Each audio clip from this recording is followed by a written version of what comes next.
they won't hear us talking. Yeah, they will when I put it back in. Oh, yeah. Hello. I always bring the volume down 50%. Oh, okay. It always kind of skips right there. It was a demo, buddy. It was a demo.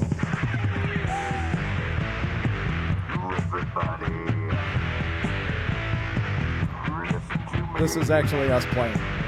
Is it really? That's awesome. I was about to ask if this was like, actual like original music. This is ours. Nice.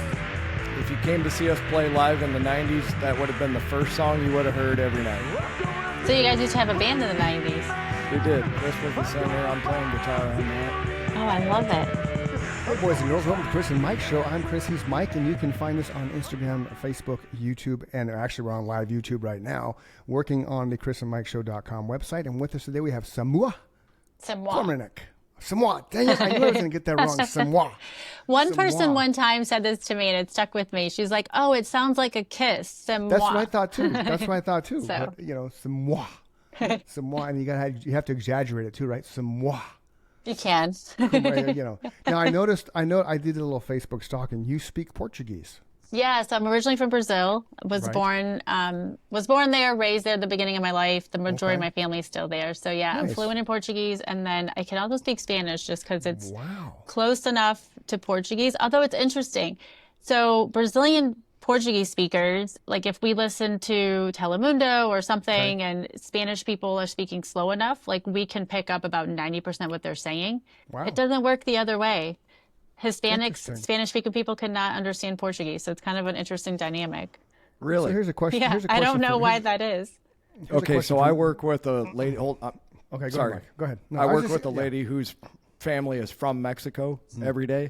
So I'll be curious to see what her take on that is, because we've talked a little bit about that subject, but I can't remember what the context of the conversation I have never come across was. like a Hispanic person who hasn't studied Portuguese. Obviously, it's different if they study Portuguese. Sure. But just like cold turkey, Brazilians can understand, like I said, 75, 80% of Spanish if they speak slow enough.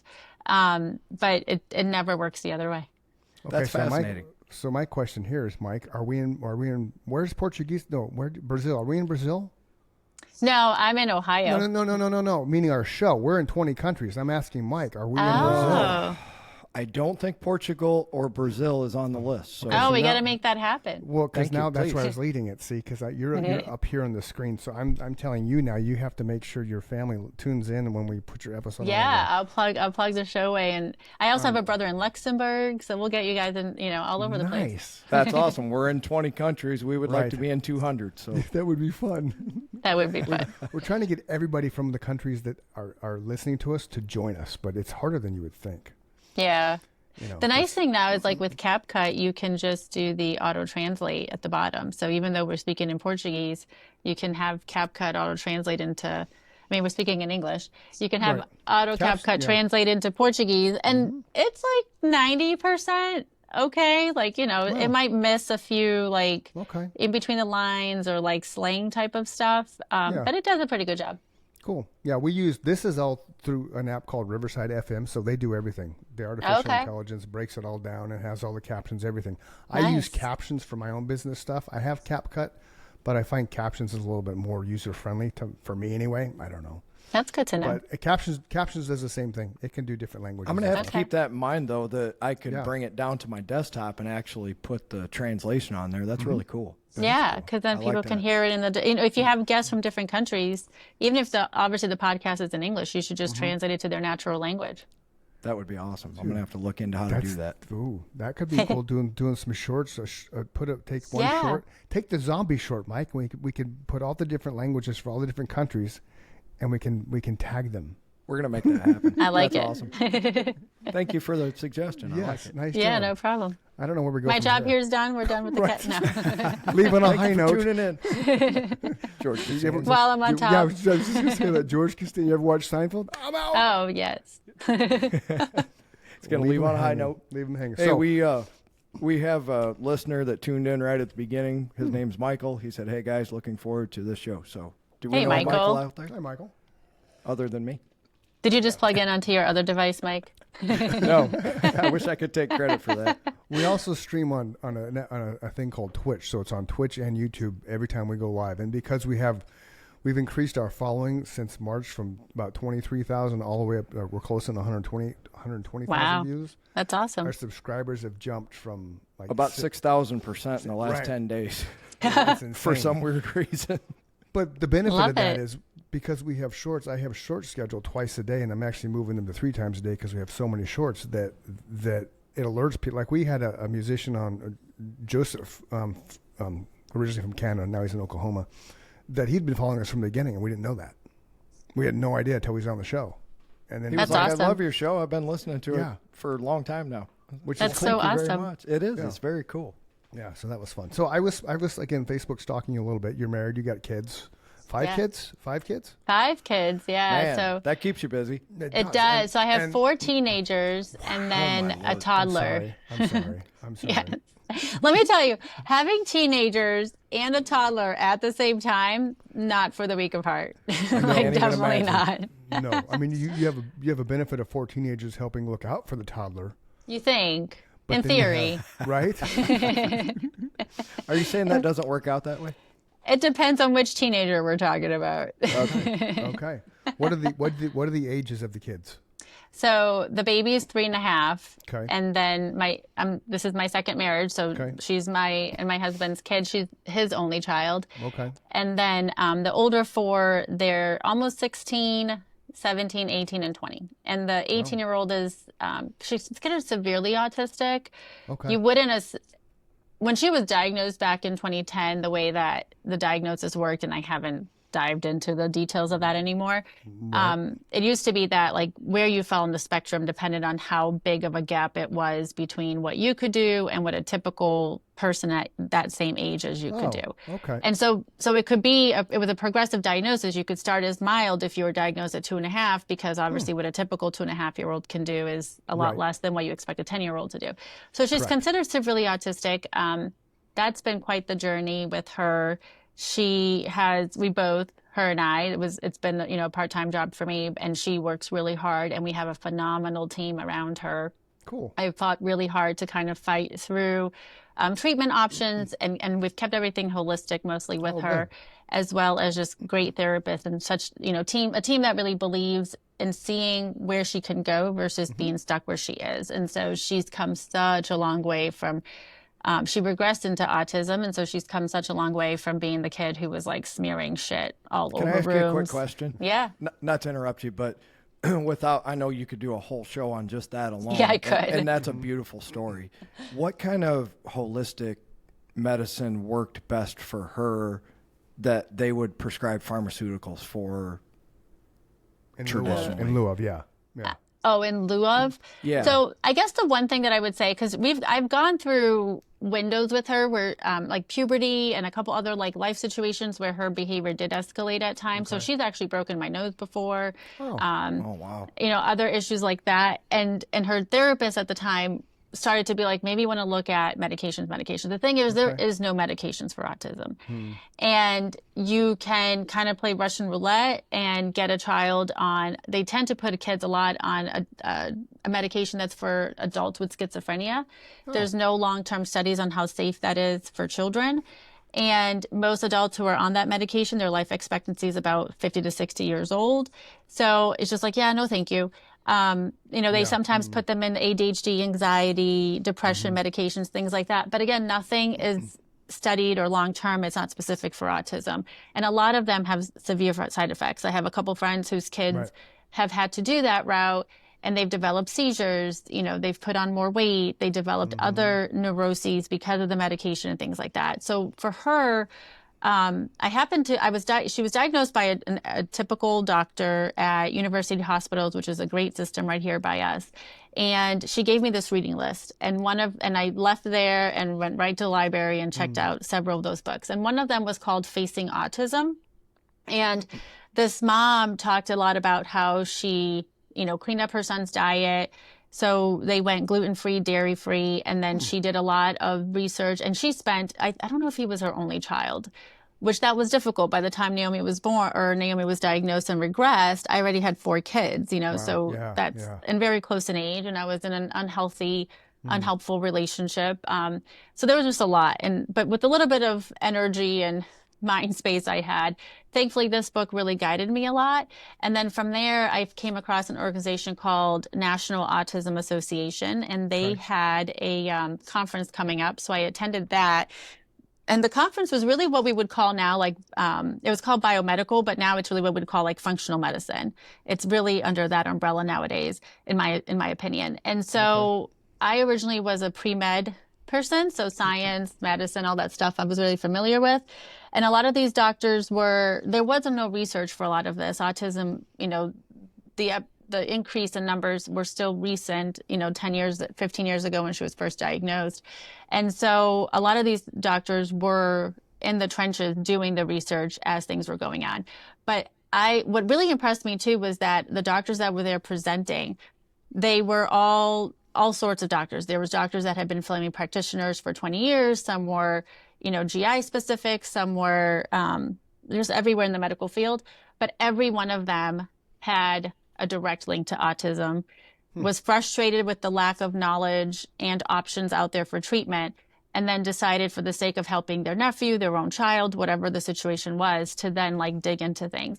So the main thing for sure was going gluten-free for her.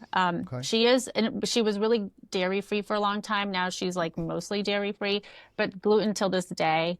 Cleaning up her environment. So like right away, I went to using just plant-based cleaners, and like my laundry no longer smells like anything, which is like, I kind of miss the downy smell, but it just cleaning a lot of that stuff up.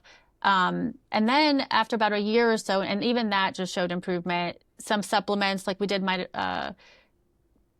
MB12 shots, like on her bum for about a year and a half. That helped her a lot. Trying to get her a lot of fish oils. It was hard at first.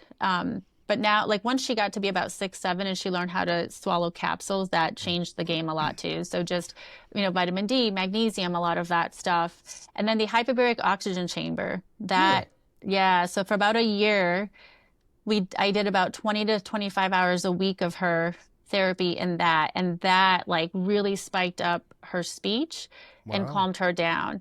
It's known for like increasing oxygen levels to the brain and a bunch of other things. Reducing inflammation. But a lot of kids with autism have really, really screwed up guts. And so the other thing that hyperbaric does, it tends to kill off candida, which is a really strong yeast type of a thing in the stomach that can be hard to get rid of. And that irritates them a lot. So like that really boosted her a lot as well. And so then she had no issues getting into the hyperbaric chamber? It's huge. Even the home unit is pretty big. And what I ended up doing, because, it was a little skittish at first. She used to go with either me or her older brother for the majority of the time. And at this time, she was in a mode where it's like you couldn't keep your eye off of her. So it became like a reprieve for me, because it was like, oh, great, for an hour and a half, she's actually just sit still. But what I used at the time was I began to limit her iPad use, except for in the oxygen tank. So then it was like, okay, I want to go in there because then I get the iPad. Exactly. Reward time for sure. Yeah. Right? Exactly. So I used that to kind of get her on board with it. And then as she's gotten older, we reduce sugar a lot. So she almost never has artificial sugars, and food dyes. Food dyes is huge. So, we had a guy on the show, a couple guys on the show. One was Nate Palmer, then was Peter Ho. They're both health, wellness type things. And my wife and I cut out bad starches, breads, crackers, things like that. I used to love Ritz crackers, like that was my thing. But we cut that out. We've had a few, 3 or 4 or 5 times where we've kind of stepped away from that, having tacos and things. But I don't even do tortillas anymore. And just the difference in that, we're going on maybe 2 months now. It's mind-boggling. Mike doesn't do dairy because he's allergic to dairy. I went a year because I had hyperparathyroidism. I went a year plus being straight up vegan, which eliminated all of that stuff. So. It's interesting that has a healthier path with autism, because I worked in the field with autistic and Down syndrome, mild MR, massive MR. I worked at a place called the Mark Center in the East Valley here in Arizona. That we had 32 group homes, all adults, mentally 7, 8 years old, and the dynamic ranged from everything. We had an autistic guy that would flap his arms. We had Down syndrome would just sit there and self-stim. In the break room, do nothing but just this, right? we had some that actually, you mentioned smearing shit. We had a guy that actually would go in the bathroom, and if he was in there too long, it's like, what are you doing? You open the door, like, oh God, really, dude, really? No, I used to have the girls used to share a room, and it was huge, and I bought pajamas that zippered up the back and had specific. It had specific like fabric around the neck that supposedly wasn't stretchable and all. I mean, I did everything. And this girl was Houdini. Really? I bought like special, for the car seat. I had bought like special seat belt to go above the seat belt. And I would, in like 2 minutes, I would look in the back of my car and she'd be, completely run around. So she really was Houdini. And, I mean, I would open the door some mornings and you couldn't tiptoe across to get to the bathroom and start to clean things up because it was just everywhere. Yeah. Isn't that a joy? And I lived that because I worked in that environment for 13 years and then I ended up running the group homes, but I still was there. Yeah. So I feel you. Been there. Yeah. Well, now she's 18. For her 18th birthday, we went to Punta Cana, and she and I went partying at Cocobongo. Nice. We actually were just in Vegas, and she went to the Shakira concert. She works at Outback. She does CrossFit and dance competitions. So we've come, it is still a roller coaster. Sure. Like even like the morning that we were going to Vegas, she was like, maybe I can't go to Vegas. I need to stay home, because she just is nervous about the unknown. Sure. Even though we have been talking about it for 2-3 months, her teachers at school are trying to help her work through it. In the fall, she had a spike in behavior and she bit my husband and he had a bruise on his arm. So it's not like, oh, she's cured. Right. But 90% of the time, she's come such a long way. She's doing great. And I'm so proud of her. And I wouldn't have met, even 2 years ago, I wouldn't have thought she'd been able to keep a job. And for her to keep a job, it took about 3 months of that being like my part-time job with meetings and following up with people and staying on top of people to make sure that they're applying the right things. But, with the right tools in place and a lot of tenacity, you can get it done. So she works at Outback Steakhouse? Awesome. Yeah. What does she do there?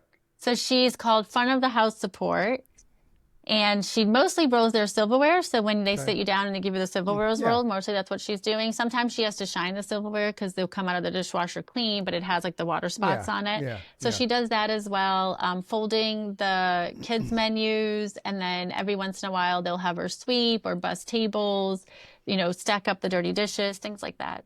So the reason why I asked that question was you mentioned that for 3 months that was kind of, you helped her transition into that with the folks at Outback. That's pretty cool that they were willing to take on, because I mean. Well, here in Ohio, there's an organization, a government organization called Ohioans with Developmental Disabilities. Oh, right on. I'm sorry, it's called Opportunities for Ohioans with Disabilities, OOD. Okay. Yeah. And so they paid for 3 months for her to have a job coach. Nice. So the majority of the work was actually done by the job coach that would be there with her. And then they started to slowly fade out. And what kept happening was as they faded out, hiccups would come up, and then just kind of staying on top of everybody and making sure we're on the same page. But Outback has been, the manager there is great. And even, she's had 2 or 3 times where she's gone in for shifts and wasn't able to stay. And, and they work through that. And then she comes next time and she's good. So. Yeah, that's really awesome. Mark Center had the same kind of thing with a local grocery chain that was born and bred in Arizona called Bash's, where we'd have day programs in. We called them clients. So the higher functioning ones would go to Bash's and basically stock the shelves and reface everything and dust and things like that.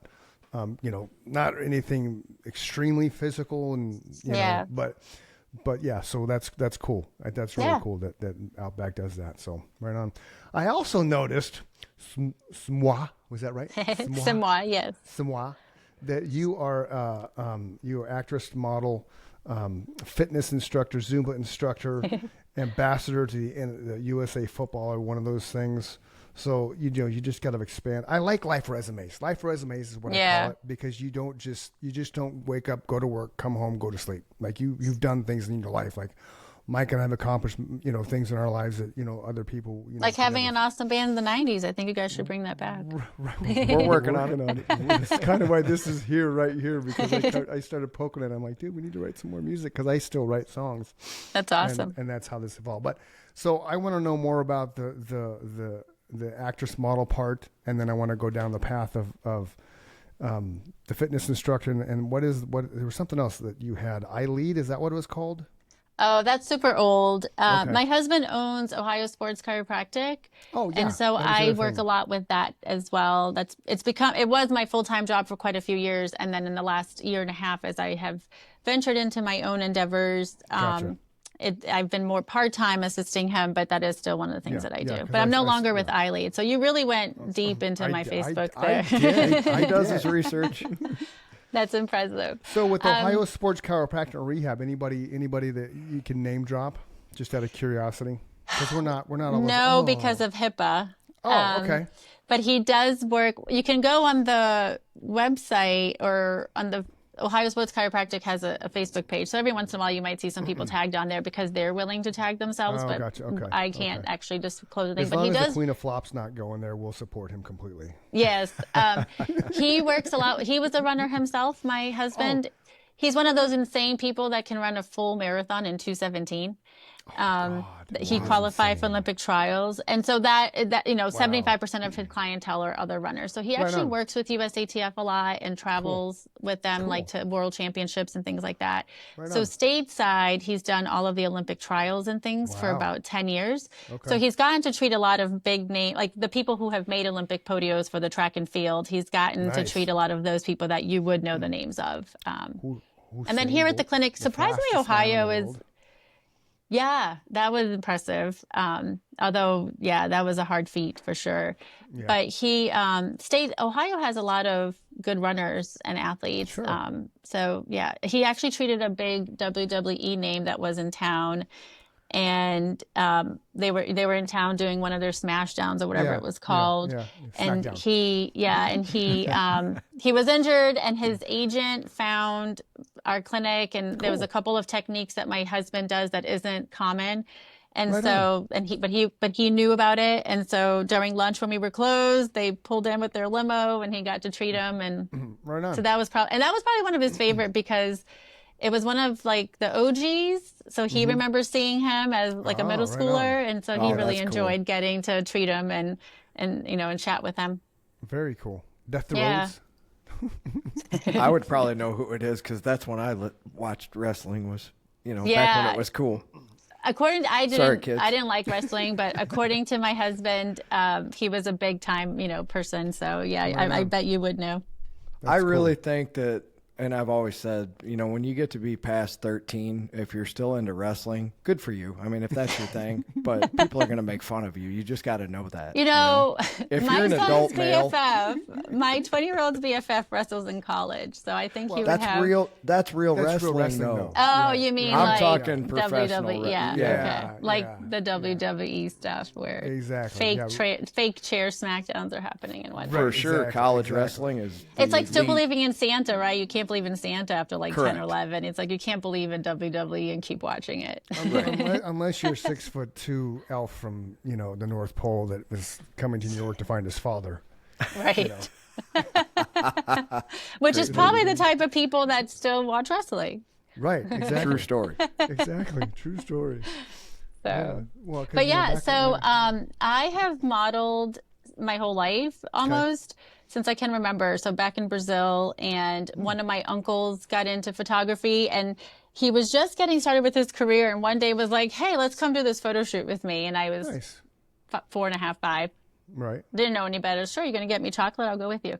And he ended up winning like national prizes with this one picture of mine and did all this stuff. And so on and off, I've, like I said, dabbled in modeling and some commercial work, was never able to really lean into it. Had a pretty traumatic childhood, and for different reasons, just didn't have the support and things like that. And then even as a teenager, kind of got back into it for a little bit, but same thing, like I had to really provide for myself and had no safety net, starting at like 14, 15. And so just wasn't something I could really dedicate time to. Gotcha. Back in the day, it's a lot harder than people think, modeling and being in the industry.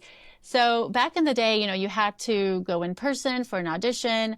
And often these auditions are like your agent is calling you up like, hey, there's an audition like tomorrow, or you might have a 48-hour turnaround, especially back in the day when it was all in person.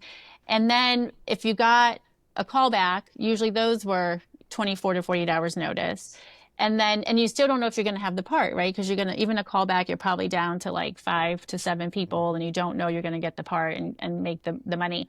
And so for me, it was really hard, even as a teenager, trying to kind of stay in the industry, because like I said, I had to provide for myself, and I just couldn't keep missing shifts to then be like, oh, I didn't even get the job. So now, I didn't work 2-3 shifts, didn't get that income, and I'm also not getting this income.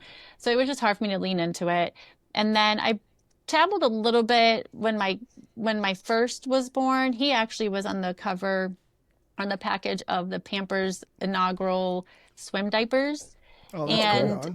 Yeah, because I just got him in with my agent at the time, and he got the job. His first job, he was 1 for 1, lucky guy. Because usually you're like 1 for 100. Oh, for sure. So he got that. And I dabbled a little bit once I kind of moved to Ohio and tried to do a little bit still, and then ended up quickly getting pregnant and having babies. Once, I think, probably maybe a couple years after Naomi was diagnosed, I tried one more time. But again, just didn't have the support. My ex-husband just wasn't that type of a person, and was very controlling and jealous and possessive. So like that wasn't a thing he really wanted me to be successful at. And then my kiddos got into it. My daughter was a phenomenal dancer. Cool. And decided to quit, which still breaks my heart, but it's her life to live, because she really was so talented and knows people. Like her original dance teacher is currently touring the world with Nicky Jam as a backup dancer. And a lot of it is knowing somebody in the industry that kind of pulls you in. And she's a gorgeous... Though? I admire your attitude, because a lot of mothers are the dance mom kind of moms. That's why there was a show called Dance Moms, right? And those people drive me crazy when they're vicariously living through their kids. So the thing that caught my ear was, it's her life to live, right? Right. So as long as she's not hurting herself, I admire your attitude. That's awesome. Because it's like, I remember distinctly, there was a day that I was on a step machine at a gym. We had just moved to Ohio. I was on a step machine, not really knowing anybody, reading a book about parenting something or other. And it was a Christian mindset, like background type of a book. And I just remember there was something that I read, and I don't remember the book, but I distinctly remember this moment where it just hit me like, my kids aren't my possession. It's not like, grow up to live this life that I think you should have. And that was so common when I was growing up. I mean, my parents didn't do that, thankfully. I don't think it's as prevalent. I know it still is, and I agree with you 1,000,000%. But like, if you think back to my parents and my grandparents' generation, or our parents and grandparents' generation, that was so expected. You were to either grow up and work on the farm, if you go way back, or you were expected to grow up and go to college and be or go to work in the factory or whatever. You had 2 choices: join the military, go to work in the factory, or go work in the farm. Right. Work on the farm, or go to college. If you or be a serial killer. That's always an option. Because there's that.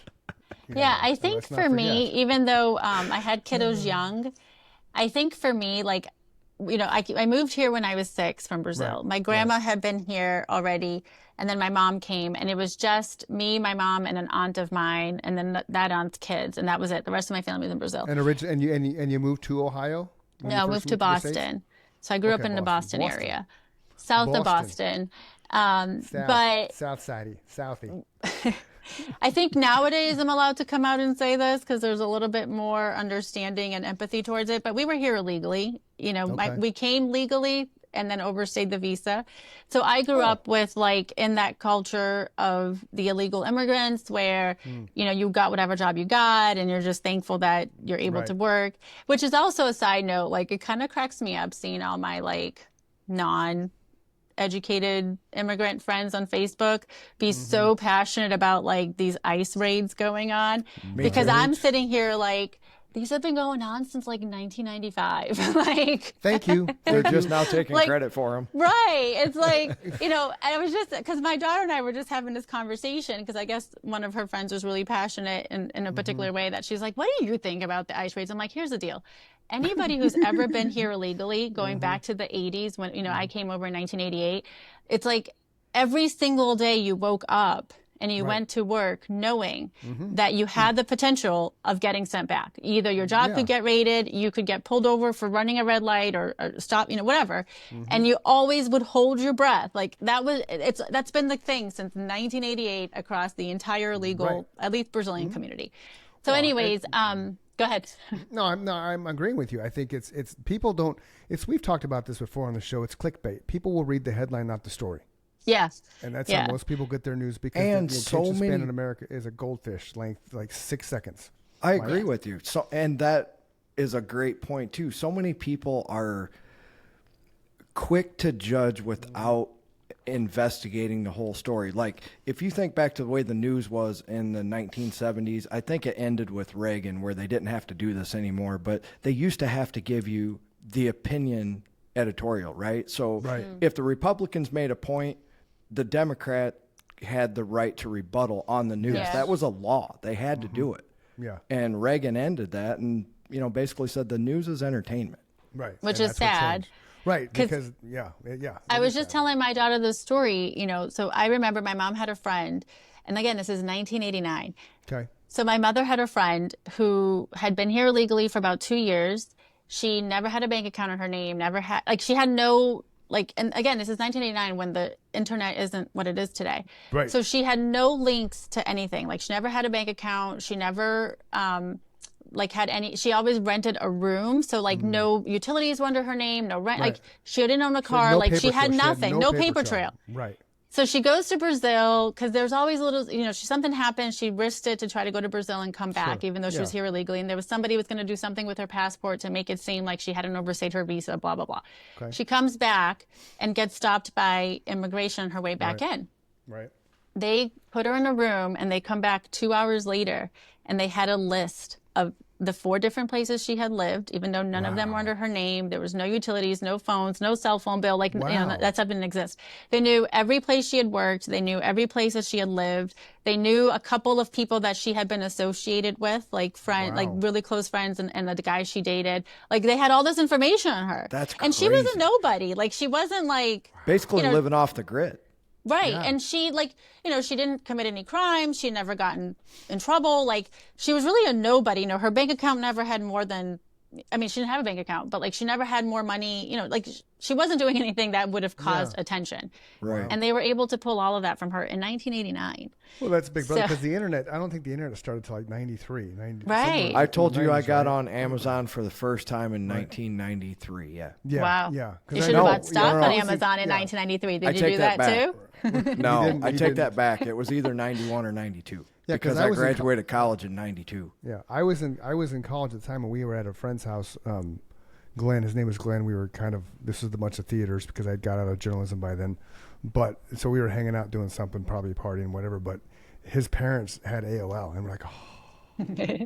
I remember that. Yeah, and it was Did you peep my AOL address that I get so much shit for? I did. I saw that. It literally is my first ever email address, and I never got rid of it. Well, if it ain't broke, why he fix might have it? mentioned that while we were sitting there talking. trying to figure out how because he's like, did you email the link? I was like, yeah. I said, but it's AOL. He went. Who knows if it went through? He went, it's AOL.com.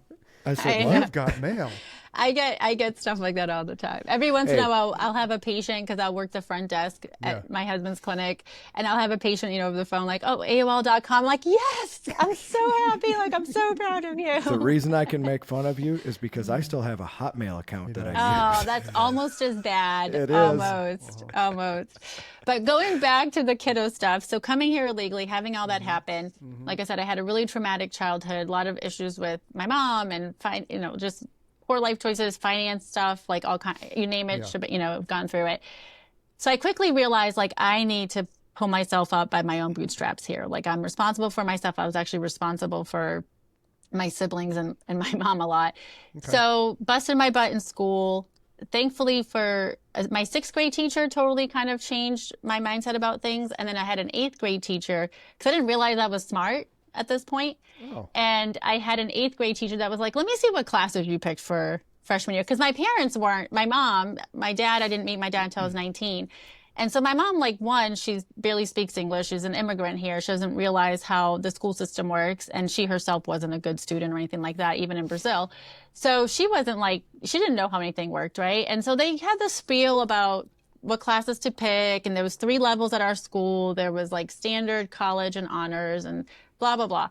So I had picked all middle level classes, college, and thinking like, oh, that sounded so hard and all this stuff. And then one of my teachers was like, let me see what you picked for freshman year. So I showed him. He's like, yeah, no, like this is dumb. Like you're way more smarter than this. Like, what are you doing? And then it really wasn't until I got into like freshman year, like, so I changed all my classes into honors because of this teacher. I skipped a year in science and all this other stuff.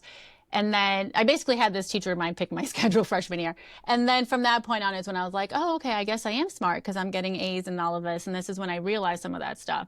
So then I decided that I was going to go pre-med. And then I decided that I wanted to go into BU's accelerated medical program, which was actually harder to get into than even Harvard. Holy crap. Because I just wanted to be done quicker because it's like I need to make money quick. Yeah. I need to get on with my life, my independence kind of thing. And I got in. To the program. That's impressive. And then couldn't go because I was here illegally and I didn't have a social security number. And I got a lot of financial grants to be able to attend. So I was going to pay like less than 10 grand to attend this program. And then they really worked. I actually kind of just like ghosted them. And I don't know what I was thinking at the time because I knew I wouldn't be able to follow through. And I don't know if I just thought like a miracle will happen. And my grandma has actually been a U.S. citizen since I was 9. But my mom just didn't follow through with getting our paperwork, done. And so I could have been legal all that time. And then, so I don't know, I don't even know why, because that hit me hard when I couldn't go there. But so I just ghosted them because I was scared to tell them why I couldn't accept my position and all the money, and coming out like, well, I'm illegal and what would happen. And then they kept following up with me because they really wanted me to commit to going. And then finally I told the advisor in person because I didn't want to have a phone call. I'm like, I don't know if these people are recording this call. Right. And so I went in person. Smart. I was just like, I'm like, yeah, I can't. Like, I don't have documentation. She's like, oh, wait, like we can help you with that. You can just join the program as an international student. So then for about 2 weeks, I was kind of excited. She's like, that'll actually help you out because you can get your visa done and all this stuff and it will help you get legal. Yeah. But it's like, yeah, but then you have to pay international student prices. And I don't know if you know anything about that, but it's about double. So I went from having to pay maybe 10 grand or less to more like 75, 80. And I was like, yeah, I can't do that. Wow. So going back to the kids, it's like I've had these different situations in my life where the rug got pulled from underneath me. Yeah. And now at 43, I'm still trying to piece together who exactly am I? What do I want to do? What makes me tick? What makes me passionate about things? And I'm struggling because I feel there's like 12 directions I could go in, and I'm trying to hone in on like, okay, which 2 or 3 do I lean into right now? To make you feel better, that's about the same age that I kind of started to think about.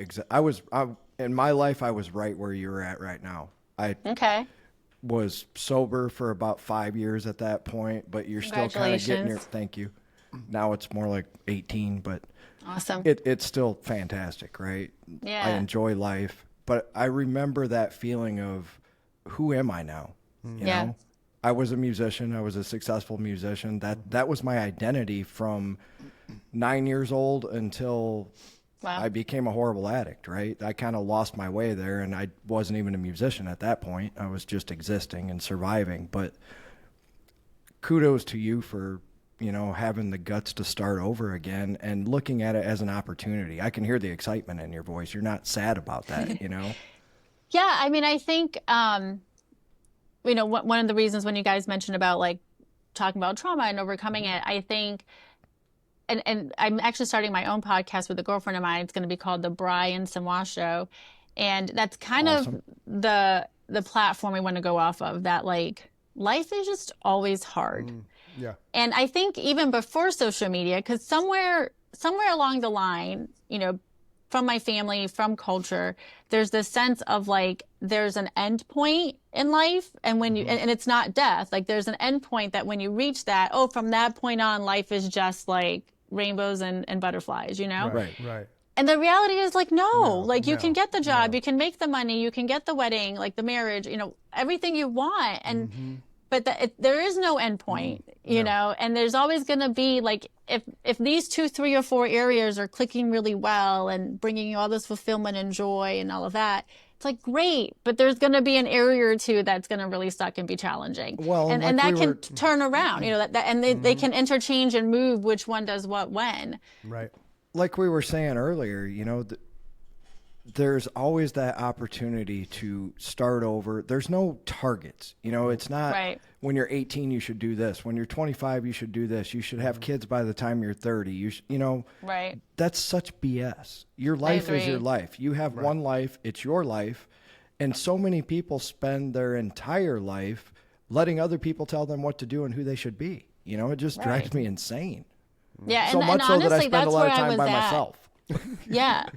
And that's where I was at, you know, because like the way that my childhood was structured due to my mom's own issues and stuff, like I spent my life trying to please her and being whatever version of myself that she needed or that I thought she wanted so that I could earn her love kind of thing. Sure. And then I rolled that over right into a marriage to a narcissist who was pretty much the same exact way and everything with like, who does he want me to be and how do I act? And not in like a phony way, you know, that I think might come across. It's just like, I you know, like I thought I loved this person. It was more of like an attachment, psychological kind of thing as well. Cause I had all this unhealed trauma that I didn't even baggage that I didn't even realize. But then, you know, the flip side of that is when you start to not care what other people think, then you're an asshole. Right. Then they're, right. You know, oh, are you living your life for yourself? How dare you? You know? Right. Yeah. Yeah. That's but usually the people who think that though are the people who benefited from you, you know, being in the dark. Right. But that's why their statement is, well, that's not what I wanted for you. That's not what's best for you. Right. You need to do what I think is best for you because I know. You don't know. You're just a child. You're 19 years old. I'm 40. I lived life. You need to follow my guidance because I know what's right for you. And they don't. They don't. Like you did, like you said earlier with your my daughter. With your daughter and the dancing thing. I championed that as well. I thought that was brilliant that you made that statement and Mike just beat me to the punch, but that was fantastic. That was a great way to approach that because your relationship stays strong because she doesn't resent you. Right. Because you didn't force her to do something she didn't want to do. Whereas Mike said, dance moms, most mothers and fathers, mind you, because boys, sports, things like that, they're so ingrained with you have to, that it just doesn't work, and then it creates that resentment, and then, you know, then the fractures. Yeah, but then you get all these kids that are just miserable, you know, and and not only that, but then, you know, like the whole midlife crisis. It's like, it's not really a midlife crisis. I think it's just people finally being like, oh, wait a minute, like I'm looking back and everything I've done was for somebody else, and now I'm in this job that I don't even like or, you know like what I'm not passionate about. And so like you start to kind of realize like it is my life, you know, it might happen when you're 35, 45, but it's like you realize that and you're like, you know what, I'm going to change jobs. I'm going to do this. And some people go an unhealthy route because they haven't dealt with the baggage and the trauma. So then they try to do like a 180, which isn't necessarily the answer. That's a great point. You know, and go like really dramatic with like, oh, rebelling against who they've been. That's not them. And then they go into other things that maybe isn't them either. But, you know, like I think midlife crisis is just more people getting to the point where they run out of fucks to give. Am I allowed to say that? Absolutely. You are. And then they're like, let me see who I am and what I actually even like. And you know, so that's with a my brilliant kids. point. I never really thought about that. That's a brilliant point. You gave me a new way to look at that. It is not a midlife crisis. It's that person woke up. You know? Yeah, that's kind of really what I think. And so with my kids, I'm like, oh, like I don't want them to have that moment. And I was just having a conversation with my 20-year-old yesterday about this because he's 6'7". Wow. And didn't touch a basketball until he was almost basically 8th grade, but he didn't really play until freshman year. Wow. His first ever basketball game, he got fouled and went to the foul line and did a jump shot. Because he didn't know that that's what you do. Okay, and so, awesome. But he like decided that he didn't make the 8th grade team, decided he was going to play the freshman team. Thankfully, my husband, his stepdad, is super supportive. So was like, yeah, do whatever he needs to do.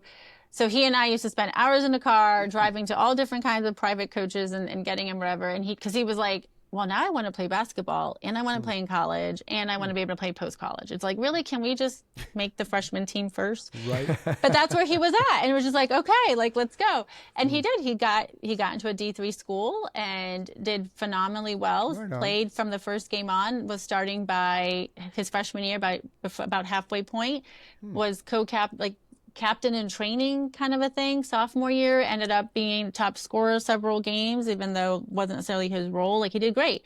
Entered the portal. Now he's going to a D2. Awesome. And he puts a lot of pressure on himself. And I try to balance the holding him accountable to what he is proclaiming he wants. Sure. You know, but also like giving him space, because it's like, it's not about me living vicariously through him and wanting him. Like, I don't want him to succeed more than he wants to succeed. But as his mom, I'm like, I don't want you to look in the mirror like 10 years from now and be frustrated with yourself, you know, because you didn't try, like you just didn't stay as committed or as on track. So I would just tell him, like, you know, like I'm just your bumpers, you know, like in a bowling alley.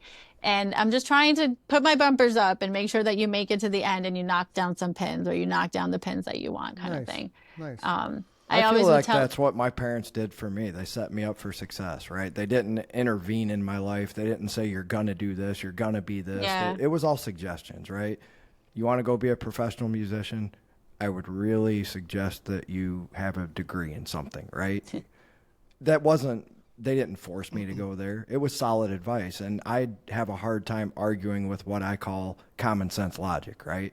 When someone tells you, if you move 2,000 miles away and you don't have a job to fall back on, you know, for at least the first 6 months, right, you're going to be right back here where you started. You know? See, I have a different mindset with that. And that could be the immigrant in me that, you know, just kind of makes a way. Because like my daughter, when she wanted to dance, and she wanted to dance through freshman year, and then she quit going into her freshman year, and she wanted to dance professionally. And I used to tell her the opposite. I'm like, listen, when you turn 18, like, just go try dance. Move to New York, move to LA. And this was pre-COVID, because now post-COVID, which is the benefit of going into modeling and acting now, is that everything is basically online now, you know. So I self-tape. So it's not the same risk of tying up all this time and potential losing money working other shifts, because you can just do it at 2 a.m. at home, submit your self-tape, and see what happens, kind of thing. And by the time that you have to call off work and go somewhere, you know you've got the job. But I used to tell her, like, like the lessons that you'll learn trying to make it, and this was before her teacher made it, because a choreographer that worked really closely with our studio, and then her dance teacher, became the choreographer for pretty much the entire Latin world, reggaeton, like music videos, artists, you know, tours and all that. And then her teachers, she's on her 3rd tour now with a 3rd different artist. So like I said, a lot of it is kind of who you know. So she would have had that going for her. But I used to tell her all the time, it's like the lessons that you'll learn trying and, you know, working hard. And the reality is you can go back to college at any point. I agree with that. So it's like, I always said, I'm like, I don't want to be my kid's crutch, but I'm always willing to be their safety net. And so it's like, go try. And if it doesn't work, like, you can come back to home base, reset, and try the next thing, you know? So I feel like if you move somewhere like 2,000 miles away without a job, it's like, go bartend, go waitress, go, you know, cut lawns. Like, you figure something out. If you really want a thing bad enough, you figure it out. We did. For sure. No question. The one thing that we had in common with you in the modeling world was, and Chris and Scott and Rick never saw this side of it because I booked all the gigs. We got rejected 50 times for every one time that somebody would let us in, until we developed some kind of legitimacy, right? Right. And you build up a name, You played a lot of Monday nights at midnight for 2 people for a long time, you know? Yeah. We so That's now humbling. with the modeling stuff, you know, I was just talking to a few people who are doing really well right now. One, it takes about 2 to 3 years to start to kind of book consistently, because like you said, you have to build your resume and the legitimacy a little bit. And then 2, you know, because of self-tape, so people can be like, I submit to jobs, and I've gotten booked in jobs in New York and Nashville, and I'm in Ohio. And so it's like if you book 1 in 100 jobs that you submit for, like, that's a good result. That's kind of where we started at. Yeah. It was, you know, I was a lot like your son. It wasn't good enough to just know how to play a guitar. I didn't want to play other people's music. I want to play my own music, you know, and that's pretty arrogant. Well, it's even more arrogant when you walk in somebody's club that is world famous and established and say, my band's going to play on that stage. And they're like, no, you're not. Where have you played? have to have that kind of confidence. You know, like nowadays I kept it's going so back. I was so stubborn back then. I just kept, I wouldn't do that now. I'm a different person. I really am. Chris will tell me things that I did back in the day, and I'm like, I can't believe I did that. But you can't lose that completely. There's a little bit of that, like, manifesting, believing, projecting it out for there, sure. you know? Yeah, it's still there. For sure. I'm just a different person than that person was. You know, I had that fire and that hunger at that time for that particular thing. You probably have it for something else now. Yeah. It was so new back then. Music will always be my first passion. I mean, that's what keeps me grounded. Yeah. I just have a different approach to it than I did back then, for sure. That's the only thing I cared about. I was, you know, to use your French word, fuck that job is what I always said. You know, I'll find another job. I'm with the band, you know? Yeah. Mm-hmm. Yeah. But that goes back to, like, whatever your big passion is at that moment, you know, you find a way to make that work. So right now, a couple years ago, like I said, I went through, you know, disappointment in my teens. Like, I went through a really hard, about a year and a half of being pretty depressed right after I graduated high school, because it's like everything I had culminated that was supposed to be my saving grace, and I had done everything right. You know, I didn't go to the keggers in high school, and I was studying hard, you know, doing all these things to make it into what I wanted to. But then it wasn't good enough, because there was circumstances beyond my control that I could do nothing about.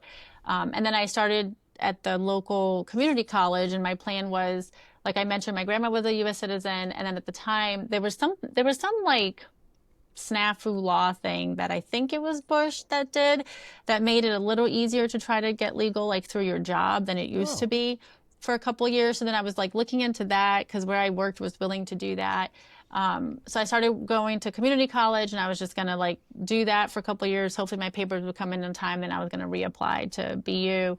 And then in that process, ended up meeting my ex-husband, who, you know, promised up and down that he couldn't have kids, because he was older than me, and his ex-wife and him did have a child, but he was saying how they had to go through this whole hoopla, and it was him and blah, blah, blah.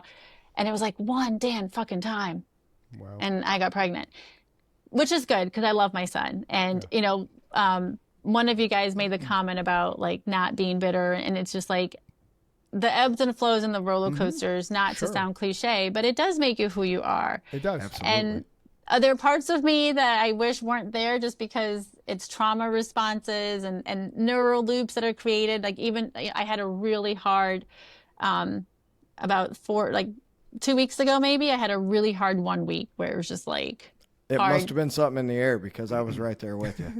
Well, you know what? It was that strawberry full moon, and, like, something else. Like, that was a gorgeous moon. Like, my husband was like, these are the three things, you know, and he's like, just hang tight for like 3 or 4 days. So real quick, where Chris and I part ways is I am an empath, like the poster definition of an empath, which is how I write music, and it comes to me through the universe. I'm the vehicle, right? I don't take any credit for it. He'll tell you, I don't understand that. That's not how I'm built, right? So that's where we part ways, and sometimes he has to say, here's how life is, and this is reality, and sometimes I have to say to him, you know, here's my, I am too, but I'm always going to be way more the give people the benefit of the doubt, or the situation the benefit of the doubt, a little bit more than most people for a second. So I might be a little bit more cynical than empath then, if that's... Yeah. But yeah, so, like, and again, this is really what I want to explore with our podcast, where it's like, whatever you see, especially in this age with social media, you know, it's like, if you look at my social media, which I know Chris dug deep there, I have a wonderful life, and it's beautiful now. You know, I'm so thankful for my husband and the relationship we have, and the things that we get to do, and the kids. But even in the middle of all this wonderful thing and beauty, there is still hard. Unfortunately, my ex-husband still stays intertwined, and so sometimes that comes into play. And, you know, like, court stuff and things is still going on that can get overwhelming. But yeah, like, I just had this, like, week where it was just really hard. And I think part of it is just that neural loop it's so important that people recognize that you can have everything go the way that you want. And whether it be that 1 or 2 areas just is going to be a struggle, or some of it is your baggage, and you have to be willing to look yourself in the mirror and unpack that closet and be like, oh, like, this here, whether it's your fault or not that something happened, like, you have to sift through it, be willing to let it go. You have to do the work, as I always say to myself in my head, right? We're going to have to do some work now. Right. You know, I, as a child, I was sexually molested several times. You know, like, all these different crazy things have happened. Like I said, I had a, you know, hard marriage, hard divorce. Like, And but you know what? Those make the most interesting people. Well, it's sad that people have to go through. Yeah, I mean, if they let it grow them, right? Because unfortunately, a lot of people go through things like that. And my husband's parents was people like that. Like my husband's another person whose story is insane. Like I'm going to plug him that you guys should have him on the show. We'd love to. Because he has a crazy, crazy story of like, where did you come from based on your upbringing? Just to be such a giving, loving man that he is with like, he's zero bitterness. Like I struggle with some bitterness and unforgiveness towards certain things. Like he doesn't even have that.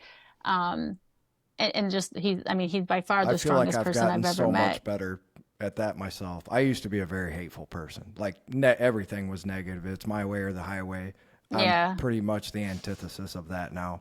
I did a 180, but it took about till right now talking to you that I'm still working. Well, I think too the other thing is like you can get there. Like even my daughter with autism, right? Like we've gotten so far, and 90% of the time she's phenomenal.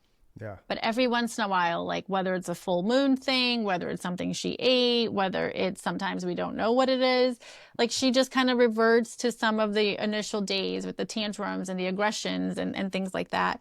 And I think it's like that for all of us. I think some of us carry more baggage or have more trauma than others. And have to be willing to, and you have to be willing to look at the science of it too, because I think there's a lot more information on that nowadays than there used to be.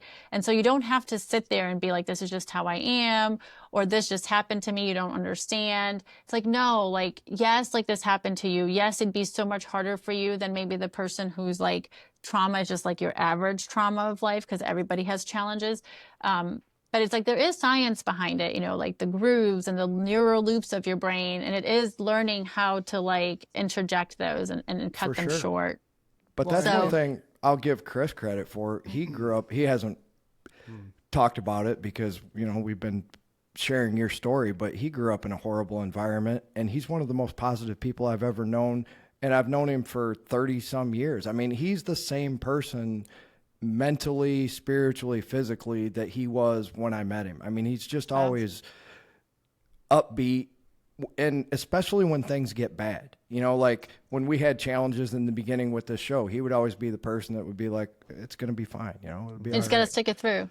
Yeah. I'm losing my mind. I'm cussing. I'm saying words you don't even know exist. And he's over there going, dude, it's me, man. Mellow out. We're going to get through it, right? Yeah. Yeah. Because I'm a big believer. I love that about him. Thank you. I'm a big believer in who you are in your life right now. Who I am right now in my life is defined by how I was brought up. Everything happens for a reason. I've never played the blame game. My brother plays the blame game all the time. I never have, because what's the point? Right. It goes nowhere. So it's just, you have to accept the fact, okay, I went through these things in life, but those things in life, I had two directions to go, and I went this way instead of that way. And because I went this way, then those are just stepping stones that make you the character, make you the man that you are. Even at 55, you still grow, you still learn, you still evolve. I'm more patient now than I was when I was raising my kids, and now it's because I have my two grandsons, and it's different. My wife tells me all the time, there's Anthony's rule, but it's you don't see it when you're raising your own kids, because we didn't have examples, so we were kind of like pulling out things out of the air. And I even told my son, he remembers the conversation. We was at a baseball game, and I was trying to get him to choke up on his bat and step into the pitch when he swung, and I was sitting behind home plate, and he wasn't listening. So I literally got up behind home plate with all the parents. I'm like, dude, pick up your leg, and step and swing. He was so pissed on the way home, and then he finally told me why, and I was like, okay, you got to give me some grace, dude. I'm a first-time dad. Like, I had no example. I said, so I'm going to make mistakes, but I will never do that to you again. I will never call you out again in any way, shape, and form like that, because I didn't realize what I was doing was embarrassing him. I thought I was being a helpful father, trying to remind my son, step into the pitch, so you're going to drive it further. See, that's so cool. Just like she did, though, to take his side and understand where he was coming from is so advanced in parenting, forward thinking. But parents didn't think like that. No. Agreed. I think it's so important. That's so cool, man. That's a great story. Yeah, I think it's so important, like what you mentioned, Chris, about evolving and growing and like how you're different at 55 than you are when you're raising your kids. It's like some people just don't have a growth mindset. Right. And and that's what that is. Like, it's just so important that, you know, you are like, it sounds like that's what you do. You know, it's like you're willing to always say, like, I haven't peaked, right? Like, I haven't, there's no target. Like, I'm still learning and growing and evolving in the different aspects. A lot of it's because of my wife. My wife puts me in check all the time, and she's, you know, we've been together 30 years. So it's, you know, she'll reel me in when I need to be reeled in, and she's really good at it. So that's awesome. We got about 5 minutes left. So what else you want to share, and where to talk about what you have upcoming, so we can drive people to you and all that kind of fun stuff. Yeah. So, originally I got back into modeling thinking that I was going to do that as a side thing, because I really wanted to get into my podcast and as well as some life coaching. Cool. And the premise behind that is, like I mentioned, you know, and we touched upon in different ways, like I've gone through just about everything you could possibly go through, you know, from being here an immigrant, sexual abuse stuff, traumatic childhood, you know, narcissistic divorce, things like that. Sure. And so I just want to be able to share from that platform and be able to, whoever I'm trying to help, whether it be through our podcast episode or coaching, I can look them in the face and say, I know what it's like to be in your shoes, but here's how we can move past that and get you into where you want to be. But then eventually, totally by happenstance, the modeling thing became kind of a bigger thing, and I ended up being booked as a core extra for Superman. Cool. Who comes out on the 11th. Nice. So I've got to be on set. Yeah, thanks. I got to be on set for 7 days. Wow. I got to be a police officer. There's going to be a scene where he's like walking through a crowd and he goes into a building and there's a police officer by the door. So one of the days I was that police officer. So sometimes it might be me, sometimes it might be not. When does that come out? It comes out July 11. Yeah. Awesome. But I don't really know, like, if and when I'll make. I know that my back, you know, me walking towards Superman, so my back and my hair made the previews. Yeah. So we'll see what where I end up there. But I also got to work on Happy Gilmore 2, so that comes out. Cool. And I again have no idea how the final edits will work. Couple of the TV shows, Friends and Neighbors, which is a big show that everybody's been talking about. Watched that.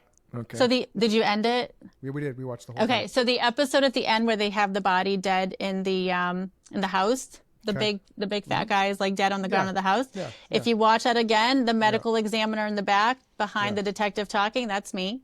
So you get to see me on that. Okay. So I have some of those fun projects coming on, but the biggest thing is definitely the podcast coming out, the Brian Samua Show, BRY. Is my girlfriend's name, and then Samua Show. We're going to have a website, Brian Samua, where we're going to launch initially more of the podcast stuff, but then eventually some blogs and the life coaching stuff that I'm excited about. Cool. That's awesome. So how do people find you online right now? So you can find me on Instagram, Samua Kormanik, SAMUA KORMANIK. MICKEY. No, I'm just kidding. That's me. So Samua Kormanik on Instagram. That's probably, and then same thing for Facebook. So that's mainly the two places right now. And then I am on a couple episodes of my husband's podcast, which is called Mind Body Marathon. Okay. And thus the runner tie there. Yep. Nice. So there's an episode called I Hate Running. Okay. Which is me. I'll check it out. Everybody hates running for the first. Everybody hates running for the first mile. Oh no, I've been running for like 12 years. I still hate it. But I did run 12 miles today. I have a full marathon coming up because my brother, who I love dearly and love to have him visit, who usually comes from Luxembourg only for like a handful of days, he's like, "Hey, I'll come for 10 days if you and I do this full marathon." And it's a trail marathon, which I've never those done. Are fun. No, the trails are because we're running. Nick and I are runners. We've probably done 6 marathons, but. The trail ones are so much more fun because you're up and down. It's terrain. It's not. Yeah, I think our definitions of fun are different. My definition of fun is dancing and Zumba and. But it's going to go by. It's going to go by quicker because you have so many different things to look at while you're running. I hope so. It distracts you. Plus, run with music. It'll help. Yeah, but so check out if you guys are runners. Check out Mind Body Marathon. Okay. It's on Spotify and all that. But the episode I Hate Running, I'm on that one. Okay, and then there is an episode where my daughter is on. We did one on autism, and Naomi pops in at the end, so you get to see her as well. Okay. Real quick, everybody give a shout out to Michael because he watched the whole episode and he said, great show tonight, guys. So thank you very much, Michael. Appreciate you tuning in. That's awesome. So we wrap everything up with don't let the bad days win. Somebody will miss you. Somebody loves you. Don't leave a hole in somebody else's heart because you're feeling bad today. Go talk to somebody. Go to bed. Wake up tomorrow. It's going to be a better day. Tomorrow's always a new day, and that's what I always try to remind myself. Always a better day. For Michael, Chris Dunham, and Samua Kormanik, this is the Chris and Mike Show. Until next time, see ya. Love you. Peace. Love you too, man. Aw. So there you go.